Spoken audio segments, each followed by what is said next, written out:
You may know Ella Rubin best from her breakout role as Anne Hathaway's daughter in the 2024 rom-com The Idea of You.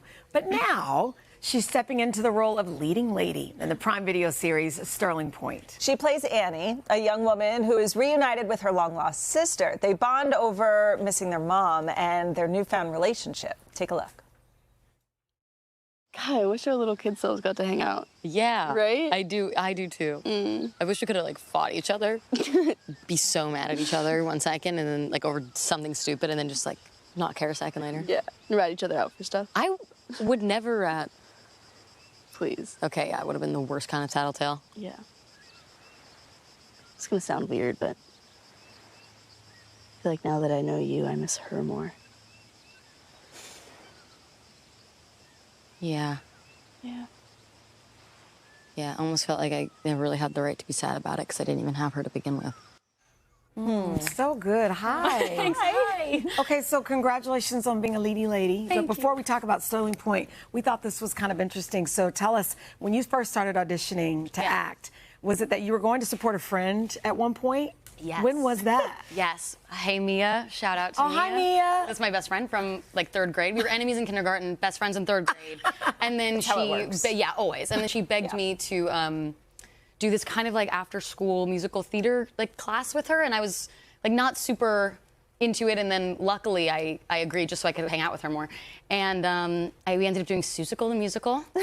I'll never come down from that high, honestly.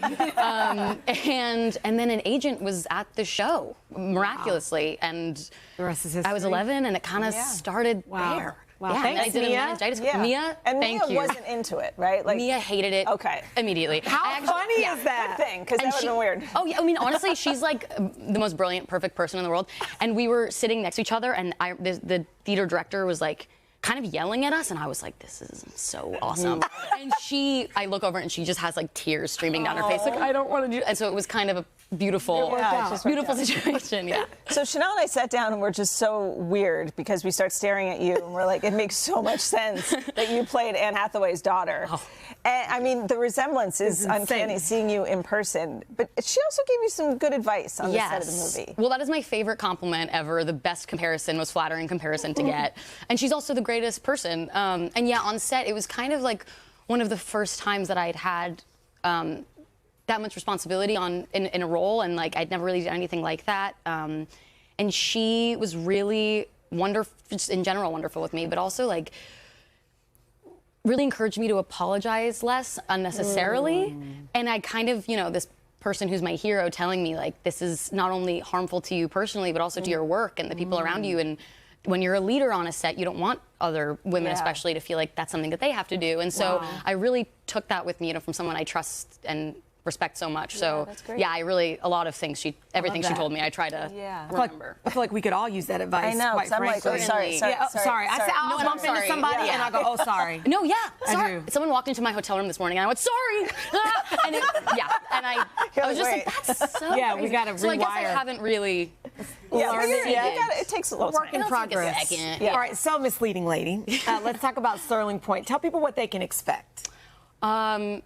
I mean, I guess you can expect a lot of fun, sweet, kind of, a lot of fun, sweet, sort of tender, Kind of a coming of age moments. It's coming of age is a great way to put it, and it's about my character Annie finding out that she has a secret sister, and it kind of unravels her life in this dramatic, funny, beautiful, sad way, and she discovers a lot of secrets that were kept from her, and also a lot of secrets she kind of kept from herself. And of course there's romance and sisterhood and friendship, and it's really a fun, funny series, but also it's just, I think it doesn't shy away at all from emotion and tenderness, and I think it's kind of a refreshingly tender show. Yeah. I mean, this has all the things, and people become obsessed with shows like this, these coming-of-age shows where there's romance and there's just heartfelt stories. Yeah. Are you ready to be the next show to be obsessed over? The thing. No, nobody should watch it. It's not good to say on this. I am, because I'm so proud of the show, and I'm so proud of also the whole ensemble cast. All of the crew was incredible. I hope everyone watches just so they can see, that this was like such a beautiful labor I love of that. love. You want the win for everybody. Yes. Right. So it's such a great ensemble. Yeah, so Mark Ruffalo's son is also, he plays your twin brother, Keen. We heard you two are like siblings off camera as well. Yes, that is my biological brother. What are the odds of that? First of all, you do look like you could be twins. I know, totally. He could be Anne Hathaway's little brother, so there you go. That's a good idea. Let's pitch it. Keen is amazing. I don't have a brother, I have a sister, but it was that sort of very honest, immediate kind of closeness that we have. And yeah, he's a really funny, unique, like wonderful person and was a great kind of bickering partner in this experience. So when you're working with people like that, and then you have the whole film set in Canada, and you've got all these fun things you can do. I mean, what is it like when you're not filming? It was the best. I mean, it was the best when we were filming, and when we weren't filming, it was just sort of like, I feel like we're all saying this, but it's true. It was really like summer camp. It was, we were half in Toronto and half in Muskoka, and when we were in Muskoka, we were staying at a hotel that had like water slides and like trampolines, and we really all reverted back to this kind of childhood mode. Especially like we were just like a group of friends, essentially living in like a small town together. So fun. And that's what it felt like. And yeah, we just had a lot of fun. There was jet skiing. We saw the craziest shooting star, which honestly was like a comet of some kind. It was one of the most beautiful things I've ever seen. Did you make a wish? I did. I made a big wish. Good. Don't tell us. Don't tell us. Yeah. Okay. But yeah, it was awesome. We just had a lot of fun, and this group of people is just really special and really kind and lovely. And we had, honest to God, the best time. Well, I got to tell you, every once in a while, I'll interview somebody or we'll interview somebody, and I'm like, you're already a star, but it's get ready. Especially a show like this, like Dylan said, it has all the parts. Just, you deserve it. That's so kind. Thank you. It's coming. Thank you. Starling Point, we're all going to watch it. It premieres Wednesday on Prime Video.